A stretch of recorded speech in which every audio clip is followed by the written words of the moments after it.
Olá, sejam bem-vindos ao nosso papo de hoje. A gente vai mergulhar fundo num texto que, assim, à primeira vista parece uma contradição total. É uma passagem que começa como uma defesa super fervorosa de direitos e, de repente, termina com a imagem de um atleta se punindo no treino. É uma montanha-russa, né? Para nos guiar, a gente está com uma série de comentários e notas de bíblias de estudo sobre o capítulo 9 da primeira carta de Paulo aos Coríntios. E a nossa missão aqui é montar esse quebra-cabeça. Por que Paulo gasta tanto tempo provando que tem direitos, só para logo em seguida dizer que não usa nenhum deles? O que essa jornada, que vai de um tribunal para, sei lá, um campo de batalha e acaba numa arena olímpica, pode nos ensinar sobre liberdade, sobre propósito? Ok, vamos tentar entender isso. A coisa toda já começa com um tom bem assertivo, quase de confronto, né? Paulo dispara uma série de perguntas que nem esperam resposta. Não sou apóstolo? Não sou livre? Não vi eu a Jesus Cristo, nosso Senhor? Parece que ele está num tribunal, se defendendo, estabelecendo as credenciais dele antes de mais nada. Por que essa necessidade de se afirmar com tanta força logo de cara? Esse é o ponto de partida essencial.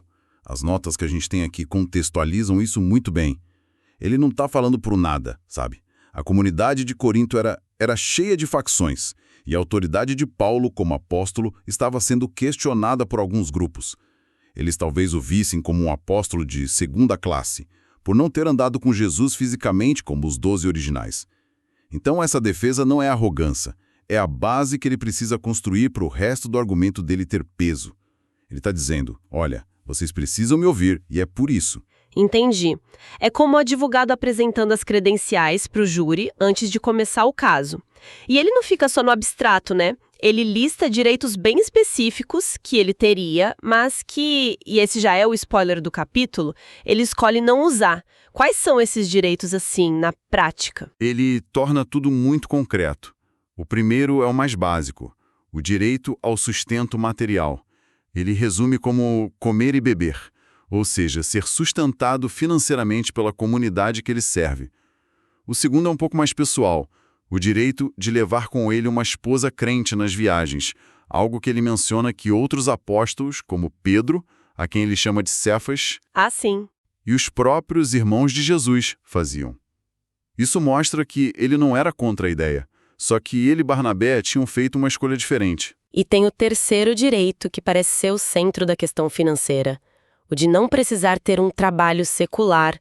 Ele era um fazedor de tendas, certo? Ele tinha uma profissão para se bancar. Exatamente. E isso era uma exceção. A maioria dos líderes religiosos da época, tanto judeus quanto de outras religiões, eram sustentados pelos seguidores.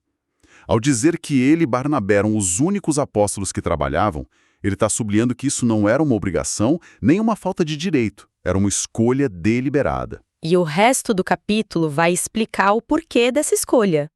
E para provar esse direito ao sustento, ele usa uma série de analogias que são geniais, porque vem do dia a dia de qualquer pessoa daquela época. Ele fala do soldado que não vai para a guerra com o próprio dinheiro, do agricultor que planta uma vinha e, obviamente, come as uvas. Sim, o pastor que cuida do rebanho e bebe do leite é um argumento de senso comum, né? Total. É um apelo universal. Ele está dizendo, olhem para qualquer área da vida, o trabalhador é digno do seu sustento. É um princípio natural. Mas o fascinante é que ele não para no senso comum. Ele eleva o argumento para o nível da lei sagrada. Ele cita a lei de Moisés, uma passagem que diz: não amordace o boi enquanto ele pisa o grão. Que é uma imagem bem específica. O boi, enquanto trabalha, precisa ter a liberdade de comer um pouco do grão que está ali processando. Exato. E as notas de estudo destacam a genialidade da retórica aqui. Paulo pega uma lei que na superfície é sobre o bem-estar de um animal e pergunta, por acaso é com bois que Deus se preocupa? A resposta implícita é, sim, mas não só com bois. Ele argumenta que se a lei divina se preocupava em garantir que um animal não trabalhasse de boca fechada, com fome, quanto mais se preocuparia com a dignidade e o sustento de seres humanos que se dedicam a um trabalho espiritual. Nossa, que sacada! Ele transforma uma regra agrária num princípio fundamental sobre o valor do ministério. É um argumento poderoso. Ele fecha essa primeira parte dizendo que o próprio Senhor Jesus ordenou que quem prega o Evangelho viva do evangelho. Então, caso encerrado. Ele provou o ponto dele de forma irrefutável. Tinha todo o direito de receber um salário da igreja de Corinto. Certo. Então o caso está montado, a defesa é impecável, ele tem todos os direitos e é exatamente aí que ele joga uma bomba no meio do próprio argumento. Depois de todo esse trabalho, ele diz: mas eu não usei de nenhum desses direitos. E ainda completa dizendo que preferiria morrer a deixar que alguém lhe tirasse esse motivo de glória. Isso parece uma virada de 180 graus. Por que construir um caso tão forte só para depois dizer que não usa? Essa virada é o coração de tudo.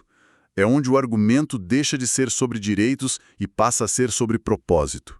E a frase-chave que os comentários destacam é a motivação dele.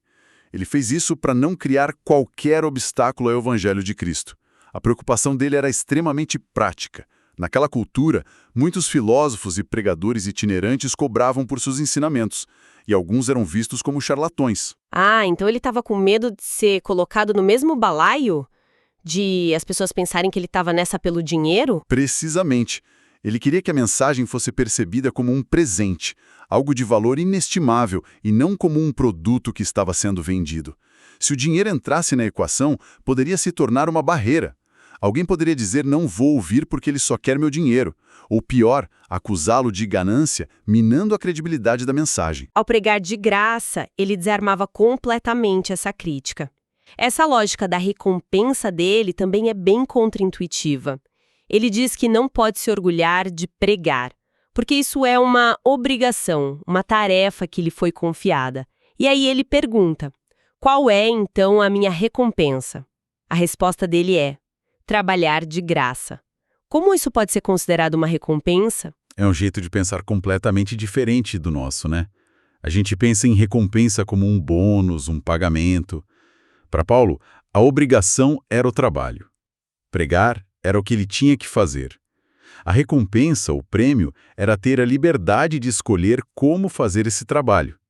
Ele podia ter exigido o direito ao salário, mas a alegria dele, o ponto de orgulho, era poder oferecer o evangelho de uma forma totalmente livre de qualquer suspeita, como um presente genuíno. A recompensa era a própria liberdade de sacrificar o seu direito pelo bem da missão. Exato. E isso se conecta com a ideia dele de se fazer servo de todos, mesmo sendo livre de todos. Certo? Parece um paradoxo. Como alguém pode ser totalmente livre e totalmente servo ao mesmo tempo? As notas chamam isso de servidão autoimposta. A liberdade dele não era para fazer o que ele queria, mas para se colocar a serviço dos outros. E ele dá exemplos muito práticos de como vivia isso. Ele diz que, para os judeus, ele vivia como um judeu, para poder se conectar com eles. O que isso significaria na prática? Ele seguiria as leis cerimoniais judaicas, tipo as de alimentação, quando estivesse com eles, mesmo que ele acreditasse que em Cristo não era mais obrigado a isso? Exatamente. Ele respeitaria os costumes, as tradições, a cultura deles, para que a sua mensagem pudesse ser ouvida.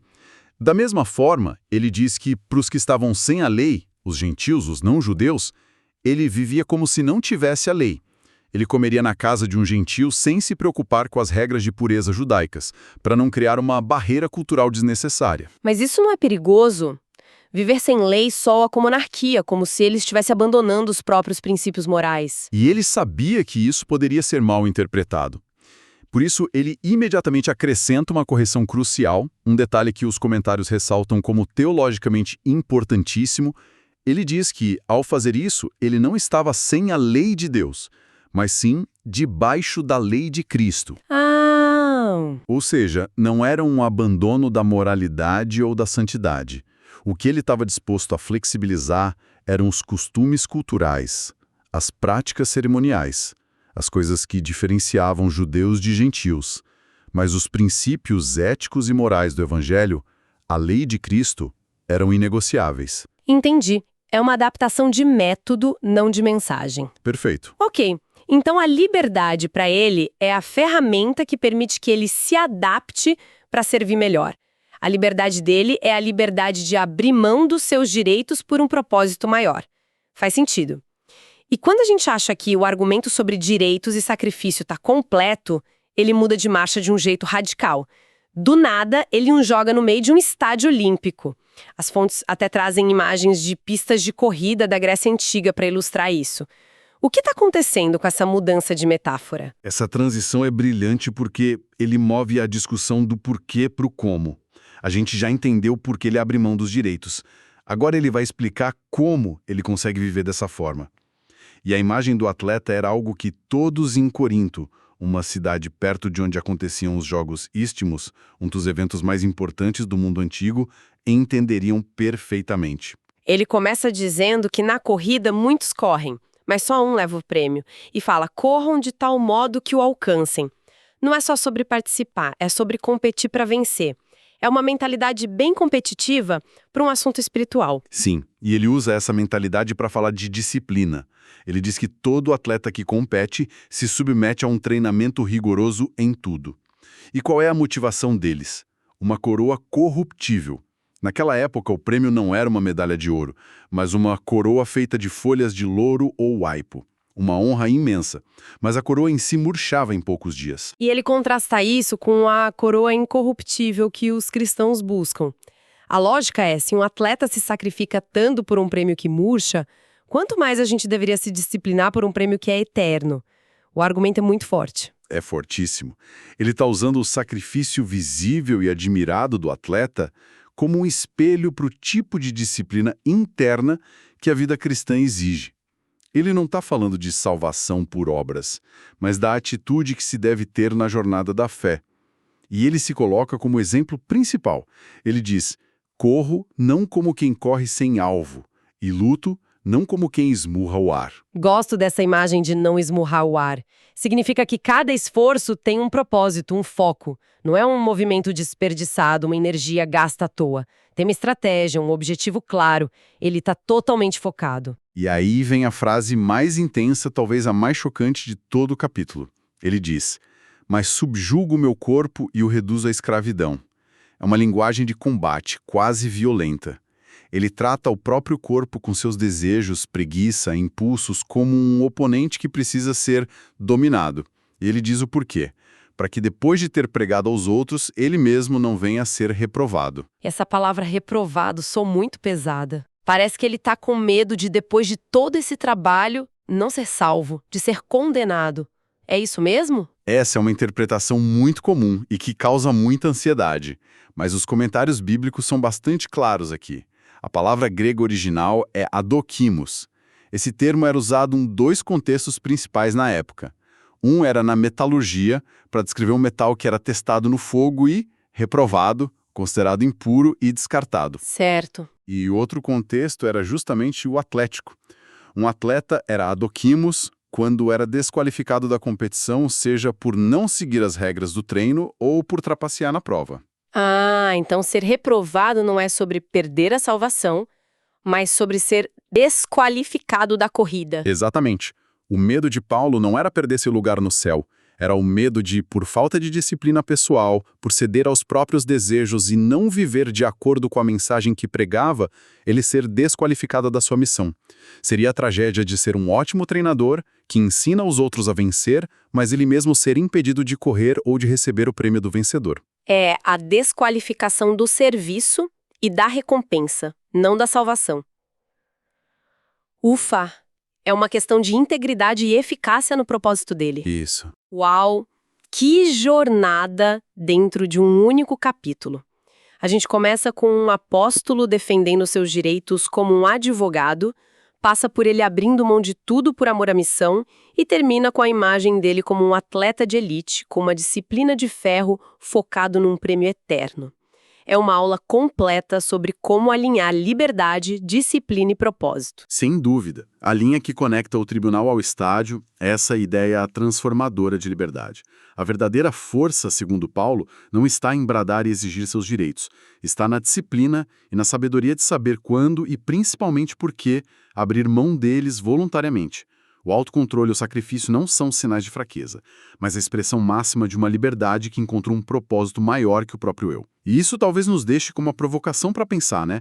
A gente vive numa cultura que, com muita razão, valoriza a luta e a afirmação dos direitos pessoais como uma grande conquista da liberdade. Mas a reflexão que esse texto antigo nos propõe é: Será que, em meio a essa busca por afirmação, a gente não está perdendo de vista um outro tipo de poder, talvez até maior, o poder que reside não em exercer um direito, mas na força de caráter de escolher por um bem maior não o fazer?